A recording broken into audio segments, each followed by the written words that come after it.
Les priorités de développement de notre moteur diesel 2,2 litres ID.Tech ont porté sur les hautes performances et les émissions de CO2 les plus basses possibles.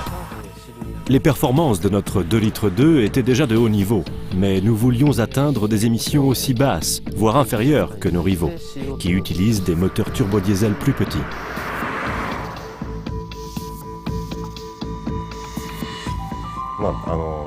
Pour atteindre de bonnes valeurs de CO2, vous devez optimiser chaque aspect de la voiture.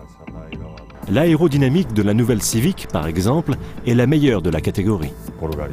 Nous avons introduit la technologie de coupure du moteur à l'arrêt auto-stop sur le ID.Tech et nous avons réduit au maximum les frictions dans le moteur, ce qui permet d'atteindre un chiffre exceptionnel d'émissions de CO2 de 110 grammes par kilomètre. Le système auto-stop sera disponible sur les 3 moteurs avec les boîtes manuelles. Ce système permet de gagner 5 grammes de CO2 par kilomètre. Les améliorations de l'aérodynamisme ont aussi joué un rôle clé dans la réduction des émissions et dans l'amélioration des performances, spécialement à haute vitesse. Pour réduire les frictions dans le moteur, nous nous sommes concentrés sur 2 domaines.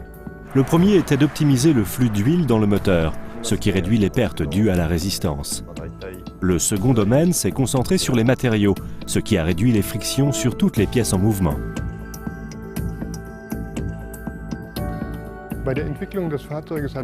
Nous sommes très fiers des chiffres d'émissions que nous avons atteints, mais ce n'était pas la seule priorité.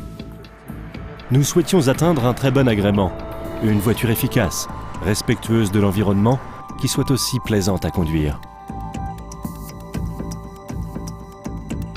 Le ID.Tech développe 150 chevaux et un couple élevé de 350 Nm, qui est disponible sur une large plage de régime. Plus de puissance et moins d'émissions. L'efficience du moteur a été largement améliorée. C'est un moteur à haute performance. Et nous voulons que nos clients aiment l'expérience de conduite de la nouvelle Civic.